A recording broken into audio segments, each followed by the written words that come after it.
दोस्तों, एक और नया दिन और मैं बलजीत परमार हाजिर हूँ एक नया किस्सा, नई कहानी लेके। पिछले कई दिनों से आपकी रिपीटेडली रिक्वेस्ट आ रही थी कि भाई ठाकर विरार वाले के ऊपर कुछ और कहा जाए। तो जब उसमें मैं सोच विचार कर रहा था, कुछ स्टडी कर रहा था, तो एक बहुत इंटरेस्टिंग एंगल उसमें से निकल के बाहर आता है कि जितने भी बड़े अंडरवर्ल्ड सरगना हुए हैं, जहाँ और कोई बड़ी बड़ी हस्तियाँ हुई हैं जिनका कहीं ना कहीं थोड़ा बहुत क्राइम से कोई रिश्ता होता था, उनकी एक गलती, अगर उनका क्राइम ग्राफ 30-35 साल का रहा है या 20-25 साल का रहा है, उसमें कोई एक गलती उनको इतनी भारी पड़ती है कि उनको ज़िंदगी भर उस गलती से पछताना पड़ता है। इससे ऐसे बहुत सारे इंसिडेंट मुझे आपकी उस रिक्वेस्ट से याद आए। जैसे जो एक पत्रकार थे, इकबाल नाटक, उसके मर्डर के बाद पठान और दाऊद गैंग की दुश्मनी, समद खान के मर्डर के बाद दाऊद को हिंदुस्तान छोड़ के भागना पड़ा। उसी तरह पप्पू कलानी के एरिया में उसका घनश्याम भतीजा का मर्डर उसको बहुत भारी पड़ा।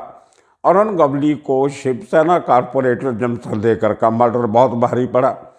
और इसी तरह बहुत से और ऐसे किस्से कहानियां हैं जो मुझे अपने पिछले इतने लंबे एक्सपीरियंस से याद आई। तो मैं एक एक करके वो किस्से आपको सुनाऊंगा कि कैसे एक गलती ने उस अंडरवर्ल्ड डॉन को, जब पावरफुल आदमी को सलाखों के पीछे भेज दिया। हैरानी की बात यह है कि जिस शख्स ने, जिन लोगों ने 25-25, 30-30 मर्डर कर दिए थे, 60-60, 70-70 केस उनके ऊपर एक्सटॉर्शन के या दूसरे टेरर एक्टिविटीज़ के चल रहे थे, किसी केस में उनको सलाखों के पीछे लंबे समय तक रहने का कोई कानून ने समाधान नहीं किया। लेकिन उनकी ज़िंदगी में एक केस ऐसा आ जाता है जो उनको पूरी उम्र सलाखों के पीछे रहने के लिए मजबूर कर देता है। तो इसी किस्म का एक केस है भाई ठाकुर, जिसकी 1989 तक, क्या उसके बाद भी उसकी हुकूमत चलती रही है, बादशाहत चलती रही है। उसको लोग बादशाह कहते हैं उसके इलाके के। लेकिन 1989 9 अक्टूबर का दिन शायद भाई ठाकर आसानी से मरने तक नहीं भूल सकेगा। ये वो दिन था जिस दिन उसने उसके लोगों ने प्लान करके, वेल प्लान, बहुत सोची समझी कॉन्स्पिरेसी में सुरेश दुबे नाम के एक बिल्डर का नालासपाड़ा रेलवे स्टेशन के प्लेटफॉर्म पे दिन दहाड़े मर्डर किया। वो मर्डर इतना महंगा पड़ा कि इतनी लंबी लड़ाई वहाँ से चली, जो सुप्रीम कोर्ट तक गया वो केस। पहले बरी हो जाते हैं सब लोग, फिर हाई कोर्ट से उनको सज़ा होती है, उसमें कुछ बरी हो जाते हैं। लेकिन 2000 की जजमेंट में जो सुप्रीम कोर्ट का जो डिवीज़न बेंच था, 2 सीनियर जजेस सुप्रीम कोर्ट के, उन्होंने जो टिप्पणियाँ की हैं इस केस के ऊपर, वो बहुत हैरानी कुछ हैं। बहुत अजीब लगता है पढ़ के कि हमारे देश में अभी भी पुलिस और जो जुडिशरी है वो किस किस्म से काम करती है। उसका बहुत बड़ी एग्जाम्पल सुप्रीम कोर्ट की इस 2000 की जनवरी 2000 की जजमेंट में निकल के सामने आती है, जिसमें सब लोगों को इंक्लूडिंग भाई ठाकर को उम्र कैद की सज़ा दी जाती है। ये अब देखिए कि सुरेश दुबे का किस्सा क्या था। ये कोई फिल्मी कहानी नहीं है, ये एक रियल ज़िंदगी की कहानी है उस शख्स की, उस परिवार की, जिस परिवार ने विरार के स्ट्रॉन्ग मैन भाई ठाकर को एक तरीके से उसका हुक्म ना मानते हुए चैलेंज करने की हिम्मत की। अब देखिए सुरेश दुबे परिवार कौन है। एक नरसिंह दुबे नाम का आदमी, एक ज़माने में वसई विरार एरिया के पास लगते हुए नालासपाड़ा, जो एक छोटा सा, उस ज़माने में एक ज़माने में गाँव ही हुआ करता था, एक बड़ा गांव कह लो या छोटा सा टाउनशिप कह लीजिए, वहाँ पे रहता था। अच्छे खासे 6 फुट से ज़्यादा उसकी हाइट थी और ज़्यादा पढ़ा लिखा तो नहीं था, लेकिन उसकी बातचीत करने का तरीका, लोगों से बिहेव करने का तरीका काफ़ी अच्छा था और वो हर दिल अजीज़ किस्म का आदमी था जिसको उसके पड़ोसी गांव वाले सब पसंद करते थे। उसके 5-6 बेटे थे, मैं अभी नाम तो सबके याद नहीं है। उनमें से एक जो था वो ये सुरेश था, सुरेश दुबे। एक बड़ा बेटा उसका डॉक्टर ओम प्रकाश था, जिसने वहाँ पे क्लिनिक भी चलाई। तो खैर क्योंकि फैमिली बड़ी थी, परिवार बड़ा था, तो बहुत बड़ी सारी इनकी एक दुबे भवन करके, दुबे हाउस करके इन्होंने एक बड़ा स्ट्रक्चर बनाया जिसमें ग्राउंड फ्लोर के कुछ दुकानें वगैरह थी और फर्स्ट फ्लोर पे डॉक्टर ओम प्रकाश जो सबसे बड़ा भाई था दुबे ब्रदर्स में से, उसकी क्लिनिक चलती थी जिसमें बाहर के डॉक्टर एम्प्लॉय भी किए हुए थे। और उसी बिल्डिंग के 2nd फ्लोर पे पूरा दुबे परिवार रहता था। ये नालासपाड़ा के उस बस्ती की बात है।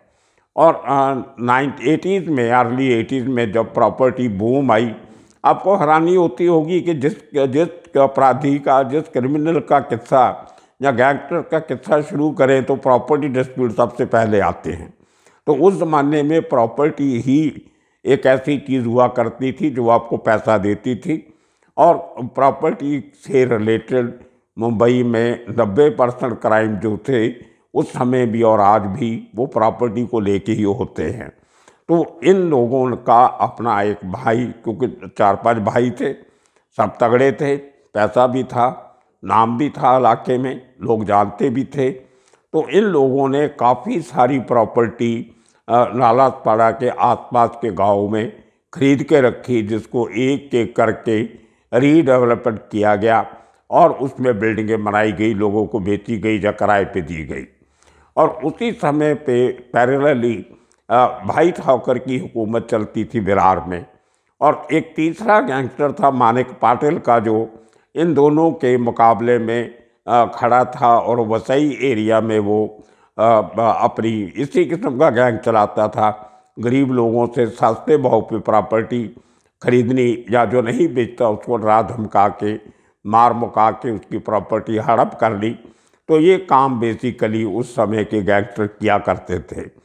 तो आपको हैरानी होगी कि 1984 से लेके 1984 से लेके 89 तक जब सुरेश दुबे का मर्डर होता है तो तकरीबन 21 मर्डर हो चुके थे इन तीनों शहरों में, वसई, विरार और नालासपाड़ा में। 21 लोगों के मर्डर हुए due to disputes over property, ज़मीन जायदाद के पग्गे को लेके 21 लोगों का कत्ल इन 4 सालों में हुआ। कोई किसी गैंग का था, कोई किसी गैंग का था करने वाले, लेकिन मरने वाले 21 लोग जो थे वो प्रॉपर्टी डिस्प्यूट में मारे गए। और बड़ी हैरानी इस बात की होती है कि अगर उन मर्डर्स की बराबर तहकीकात की जाती, बराबर इंक्वायरी की जाती, बराबर इन्वेस्टिगेशन की जाती, आरोपियों को पकड़ के सलाखों के पीछे बंद किया जाता, तो शायद ये नौबत नहीं आती जिस नौबत ने विरार के डॉन को, भाई ठाकर को इस तकलीफ़ में डाला, जो 9 अक्टूबर 1979 को उसको सुरेश दुबे का मर्डर करवाना पड़ा। तो हुआ ऐसे कि सुरेश दुबे के पास एक प्रॉपर्टी थी जिसको भाई ठाकर खरीदना चाहता था। उसने अपने आदमी भेजे सुरेश दुबे के घर पे कि उनको समझा के आओ कि वो प्रॉपर्टी छोड़ दो, जो पैसा चाहिए हम देते हैं, लेकिन उसको तुम हाथ मत लगाओ। लेकिन वो प्रॉपर्टी ऑलरेडी सुरेश दुबे खरीद चुका था। वो भाई ठाकर सुरेश दुबे से वो प्रॉपर्टी खरीदनी चाहता था, जो दुबे ब्रदर्स ने इनकार कर दिया। तो उसी में साल के 89 के साल के सितंबर के महीने में सुरेश दुबे और उसके भाई को, सुभाष उसका नाम था शायद, उसको और एक और भाई था तीसरा, इनको विरार में भाई ठाकर के दरबार में बुलाया गया, जहाँ पे उसका छोटा भाई भी था और कुछ और लोग उनके साथी वहाँ पे थे। वहाँ पे काफ़ी लंबी चौड़ी मीटिंग चलती है 3-4 घंटे की। और 3-4 घंटे की मीटिंग के बाद जब सुरेश दुबे और उसके भाई वो ज़मीन देने को नहीं तैयार होते तो उनको ओपन थ्रेट दिया जाता है कि अगर वो ये ज़मीन नहीं देंगे तो आने वाले कुछ दिनों में उनकी जो फ़ोटो है, ये डायरेक्ट बोला गया था उस मीटिंग में, उनकी जो फ़ोटो है, तस्वीर है, वो दीवार पे लटकी होगी और उसके ऊपर हार चढ़ा होगा। उसका मतलब आप सब समझते हो कि आपको मार मुका दिया जाएगा। तो लेकिन उनको दुबे ब्रदर्स को शायद इतना अंदाज़ा नहीं था कि इस थ्रेट के पीछे कितनी सीरियसनेस है, ये थ्रेट कितनी गंभीर है। उनको लगा तो जरूर कि गंभीर है, लेकिन उनको ये पता नहीं था कि भाई ठाकर हमारे इतना बड़ा जो परिवार है हमारा, उसके खिलाफ इतना बड़ा एक्शन ले सकता है, जैसा कि कत्ल करवाना या मर्डर करवाना। तो ये भाई इस थ्रेट मिलने के बाद भी नहीं मानते और अपने घर वापस आ जाते हैं। उसके थोड़े दिनों के बाद एक रमाकांत पांडे नाम का आदमी भाई ठाकर का साथ गुर्गा था, वो भी यूपी वाला था, दुबे भी यूपी वाले।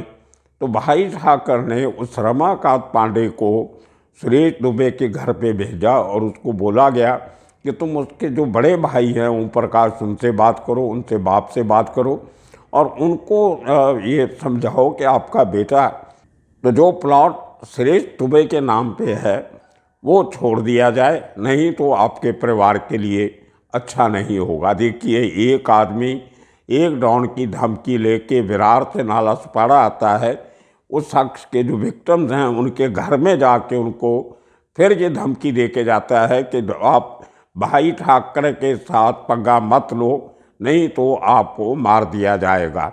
लेकिन ये भाई फिर भी नहीं मानते।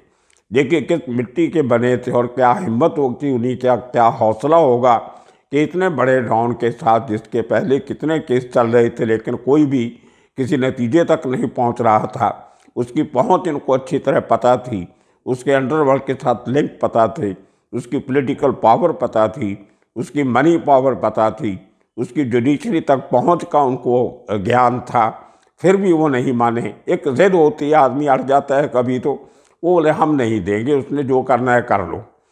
तो उसके बाद एक और शख्स जो भाई ठाकर का खास होता है, पहले पुलिस में भी रहा होता है एक ज़माने में, लास्ट वार्निंग उसके थ्रू भेजी जाती है कि अभी बस आपके आखिरी दिन आ चुके हैं, तो आप हमारा वो प्लॉट छोड़ दो, नहीं तो आपका काम खलास, ख़त्म। तो ये इतनी थ्रेट मिलने के बाद भाई लोग आपस में बैठ के सलाह करते हैं, दुबे ब्रदर, कि अब लगता है कि ये मामला बिगड़ सकता है, क्योंकि जितना बुरी तरह भाई ठाकर हमारे पीछे पड़ा है, एक महीने में 3 मीटिंग्स हो चुकी हैं, एक बार हमारी और 2 बार उसके आदमी आके गए, तो लगता है कि कुछ गड़बड़ है। तो ये लोग अपने खबरी सुइए लगा के मालूम करने की कोशिश करते हैं कि भाई ठाकर क्या प्लानिंग कर रहा है, लेकिन कुछ पता नहीं चलता। तो फैसला ये लिया गया कि कुछ दिनों के लिए सुरेश ठाकर जो है वो घर से नहीं निकलेगा और आने वाले कुछ दिनों में उसको ट्रेन का टिकट कटवा के गोरखपुर भेज दिया जाएगा, जो उनका जद्दी पुश्ती गांव था उत्तर प्रदेश में। तो वो मौका भी थोड़े दिनों के बाद आ गया, जब गोरखपुर के इलाके से, यूपी से कहीं से सुरेश दुबे का साला, उसकी बीवी का भाई मुंबई आता है। उसने अपनी बेटी के लिए एक लड़का देखना होता है विले पार्ले इलाके में मुंबई में, और वो इनके घर पे नालस पड़ा ठहरा होता है। तो नेक्स्ट डे उसको विले पार्ले जाना होता है वो लड़के के परिवार को मिलने के लिए। तो एक साथ मिलने की वजह से सुरेश दुबे अचानक प्रोग्राम बना लेता है कि भाई मैं भी आपके साथ चलता हूँ स्टेशन तक, आप विले पार्ले उतर जाना, तो मैं बॉम्बे सेंट्रल स्टेशन या बीटी स्टेशन या दादर जहाँ भी जाना होगा उसने, तो वहाँ पे जाके अपनी टिकट जो है उत्तर प्रदेश की ट्रेन की, वो मैं अपनी कंफर्म करवा लेता हूँ। आप देखिए उस आदमी ने इतना बड़ा रिस्क क्यों ले लिया। शायद उसको इस बात का अंदाज़ा नहीं था। उसको ये लगता था कि अगर मैं गाड़ी लेके निकलूँगा, कार लेके जाऊँगा, टैक्सी लेके जाऊँगा, तो शायद भाई ठाकर के लोग मेरे ऊपर निगाह रख के बैठे होंगे। अगर मैं ट्रेन से जाऊँगा, ट्रेन में रेलवे स्टेशन पे एट एनी गिवन टाइम सैकड़े लोग हर प्लेटफॉर्म पे मुंबई के स्टेशनों पे खड़े रहते हैं। आपने देखी होगी लोकल ट्रेनों की हालत, बहुत सारी टीवी चैनल पे दिखाते हैं, पाँव रखने की जगह नहीं होती। तो उसको ये लगा कि बाई ट्रेन सफ़र करना मुंबई तक वो ज़्यादा सेफ है बाई रोड जाने से। तो ये शायद उसकी गलती भी थी। उसको ये पता नहीं था कि उसकी हर मूवमेंट पे भाई ठाकर के आदमी निगाह रख के बैठे हैं उसको इस बात का ज्ञान नहीं था। तो जैसे ही अपने वो बीवी के भाई के साथ, अपने साले के साथ घर से निकलता है, कोई 10 मिनट का रास्ता उसके घर से स्टेशन का है, प्लेटफॉर्म पे आके दोनों विले पार्ले की, वो आदमी विले पार्ले की टिकट खरीदता है, भाई ठाकर सुरेश अपनी टिकट खरीदता है। तो ट्रेन की वो ट्रेन लेट थी उस दिन कोई 10-12 मिनट। तो ये प्लेटफॉर्म पे एक बेंच पे बैठ जाते हैं। जो इसका साला है वो नज़दीक एक आदमी बूट पॉलिश कर रहा था, प्लेटफॉर्म पे बैठा, उसके पास अपने बूट पॉलिश करवाने लग गया। और सुरेश टाइम पास करने के लिए उसने एक अखबार खरीदा वहाँ किताबों की दुकान से, वो अपना अखबार पढ़ने लग गया। शायद वो उसकी दूसरी गलती थी। अगर वो अखबार नहीं पढ़ रहा होता तो उसको मालूम पड़ जाता कि वो भाई ठाकर के जो लोग थे वो उसके ऊपर घर से निगाह रखे हुए थे और उसका पीछा करते करते प्लेटफॉर्म तक आ पहुँचे थे और मौके की तलाश में थे कि उस समय गोली चलाई जाए जब सरित दुबे के सामने कोई दूसरा पैसेंजर या दूसरा कोई आदमी क्रॉस नहीं कर रहा हो और ये आदमी अखबार लेके पढ़ रहा है सामने। इस तरह आने वाले लोगों को देखा नहीं। अचानक एक शख्स नरेंद्र बोहेर, शायद उसका नाम था, वो बोहेर मेन शूटर था। 2 आदमी उसके साथ और थे, 3 आदमी और थे, 4 आदमी आए थे, चारों के पास हथियार थे। तो ये बोहेर नाम का जो शख्स है वो प्लेटफॉर्म पे बैठे अखबार पढ़ रहे सुरेश दुबे पे गोली चलाता है। पहली गोली लगने के बाद सुरेश दुबे उठने की कोशिश करता है तो दूसरी गोली मारी जाती है और वो वहीं पे गिर जाता है। और जो इसका बहनोई, इसका साला जो साथ में होता है, जो बूट पॉलिश करवा रहा होता है, वो बीच में आने की कोशिश करता है तो उस समय गोली चलती है, वो बच जाता है। एक थर्ड आदमी को, मुकेश उसका पता नहीं नाम था, सिविलियन था, ट्रैवलर एक ऑर्डिनरी, उसको गोली लगती है। तो ले देके सुरेश दुबे वहाँ पे ढेर होता है, गिर जाता है, खून चल रहा है, कोई आदमी नज़दीक आने की कोशिश नहीं करता और एक का अज्ञात अनपहचाने आदमी को गोली लगती है। और इतने विटनेसेस हैं वहाँ पे जिन लोगों ने ये सब कांड देखा, लेकिन सामने कोई नहीं आया।